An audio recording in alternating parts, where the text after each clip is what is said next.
안녕하세요. 돈 버는 부자 누나 정선미 스토리의 정선미입니다. 반갑습니다. 전세 사기 요즘에 어떻게 보면 국가의 엄청난 숙제? 이렇게 생각할 정도로 심각한 상황인데 우리 같은 경우는 고객들한테 이렇게 쉽게 설명을 해주거든요.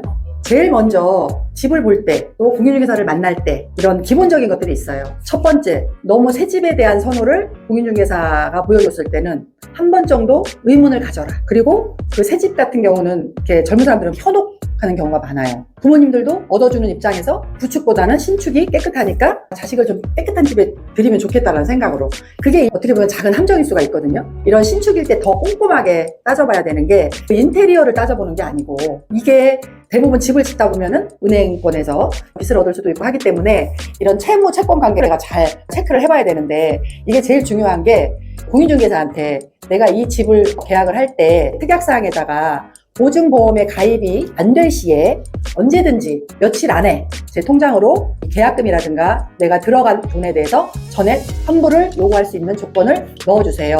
또 이 부분에 대해서는 공인중개사님이 100% 책임을 지어줄 수 있어요 라는 특약사항을 달아주실 수 있나요? 이렇게 물어봐야 돼요. 상대방 입장에서 기분 나쁠 수 있고 공인중개사 입장에서도 기분 나쁠 수 있고, 그렇잖아요. 그렇지만 항상 사무실에 오는 우리 고객들한테는 원하는 조건이 있을 때는 상대방에게 기분 나쁠 정도로 물어봐라. 예를 들어서 임대인은 직업이 뭔가요? 이 사람이 집으로 장사하시는 분인가?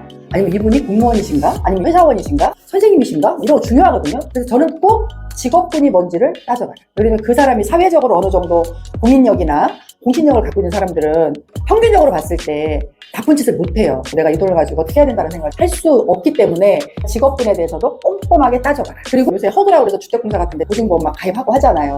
근데 실질적으로 가입이 된다고 해서 계약서를 썼는데 나중에 해보면 안 되는 경우가 10건 중에 한 이상이에요. 그럼 이제 그때 되면 답이 없잖아요. 모든 사람들이 잘못 알고 있어. 그러니까 이게 허그의 가입 조건이나 보증보험의 가입의 조건이 된 집만 보장을 해주는 거야. 그래서 특약사항이 중요한 거라고요. 이 특약사항에 보증보험에 가입만 되는 집이면 먼저 지급 조건이 되는데, 가입이 안 되면 가입된다고 해서 계약서 다 쓰고 들어갔는데 이게 안 될 경우가 많단 말이에요. 그래서 제일 중요한 건 이 특약사항에 보증보험이 가입이 되지 않을 시는 언제든지 내가 이거에 대한 모든 법적 비용부터 시작해서 다 내가 환불할 수 있도록 보장해줄 수 있나요? 라는 조건을 특약사항에다가 다뤄야 된다는 거. 그러니까 이렇게 내가 뭔가 하나만 정확하게 짚어도 좋은데 짚을 수 없는 거예요.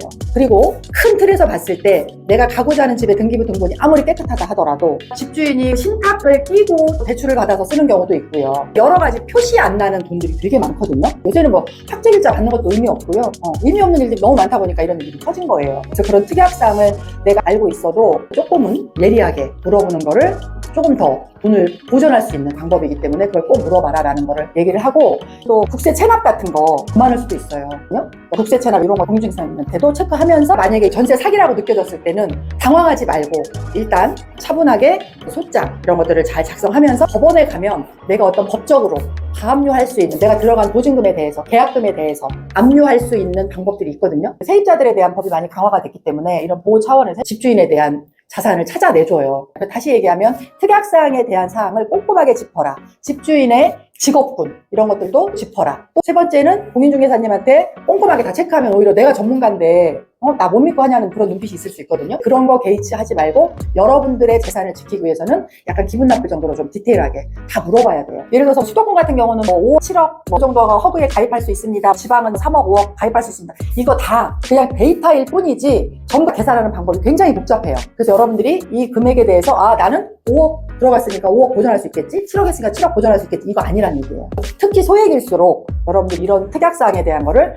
꼼꼼하게 체크해서 계약을 해야 된다. 그리고 들어가는 날까지 등기부 등본을 철저하게 잘 체크를 해봐야 된다. 세금이나 체납 이런 것들도 마지막까지 체크를 해보고, 웬만하면 금요일 계약을 쓰지 말아라. 주중에 주 초 정도의 계약을 쓰고 주말에 이사 가기 전까지 등기부 등본을 띄워볼 수 있게끔. 왜 그러냐면 오전에 계약을 썼는데 이미 은행 가서 집주인이 대출 계약서 자서를 해놓고 오후에 돈을 가져갈 수도 있어요. 담보로 해서. 이런 경우도 있거든요. 엄청 많아요. 그런 경우도. 설마 하잖아요. 마지막까지 10분이 남겨놓더라도 공인중개사한테도 요구를 해서 등기부 등본을 제 톡으로 한번 보내 보내주세요. 또 금요일날 계약서 썼는데 월요일날 은행에서 돈을 가져가는 경우도 있어요. 자기 부동산을 담보로 해놓고. 이런 경우들이 많다 보니까 그런 부분들을 꼼꼼하게만 짚을 줄 알아도 내가 내 돈은 지킬 수가 있다. 그러니까 사기치려고 하면 자기 집인 것 같은데 나중에 보면 다시 사장 세워놓는 경우 되게 많고 그렇거든요. 그러니까 뭐 무권 대리다 이런 법적인 거 여러분들이 몰라도 지금 말씀드린 몇 가지 사안만 알고 있어도 내 돈은 지킬 수가 있다. 공인중개사님이 사기성이 없는 분들은 그걸 이미 다 띄워놓고 고객이 왔을 때 그거에 대한 브리핑을 다 해주거든요. 공인중개사님이 그런 거에 대해서 머뭇거리거나 내가 달고자 할 특약사항에 약간 언짢아하거나 명쾌하지 않다. 그럼 여러분들이 더블 체크를 해야 된다는 거예요. 그 부동산은 아니어도 또 할 때 많잖아요. 그죠? 너무 믿지 말고 내가 할 수 있는 건 해보고 또 궁금한 건 내가 이걸 물어봤을 때 상대가 좀 언짢아하지 않을까 하는 부분들이 있잖아요. 그렇게 다 해결이 돼도 문제가 생기는 게 요즘 전세 사기이기 때문에 언제든지 기분 나빠할 거 생각하지 말고 공격적으로 꼼꼼하게 물어봐라. 서류는 뭐 엄청 많아요. 근데 이런 것들은 웬만한 것들은 다 공인중개사님들이 해줘요. 근데 여러분들이 사실은 이런 거 다 봐도 그냥 겉핥기식으로 본다라는 거예요. 그래서 항상 뛰는 놈이 있기 때문에 내가 뛰는 놈 오해 나는 놈이 되지 않으면 문제가 생길 수가 있기 때문에 체크를 해야 되는 거예요. 세입자가 까다롭게 하면 할수록 집주인이나 공인중개사는 입장이 난감할 수 있겠죠. 근데 정상적인 집주인은 그 모든 걸 수용한다. 그렇지 않은 사람은 수용하지 못한다. 이렇게만 생각하면 돼요. 쉽잖아요. 그러니까 너무 어렵게 생각하지 말라는 거예요. 이런 모든 사안들을 아까 얘기한 것처럼 공인중개사 두세 군데 가서 보고 꼼꼼하게 이렇게 체크해서 들어가면 내가 볼 때는 안정적으로 전세 자금에 대한 확보를 할 수 있지 않을까라는 확신 가져봅니다. 감사합니다.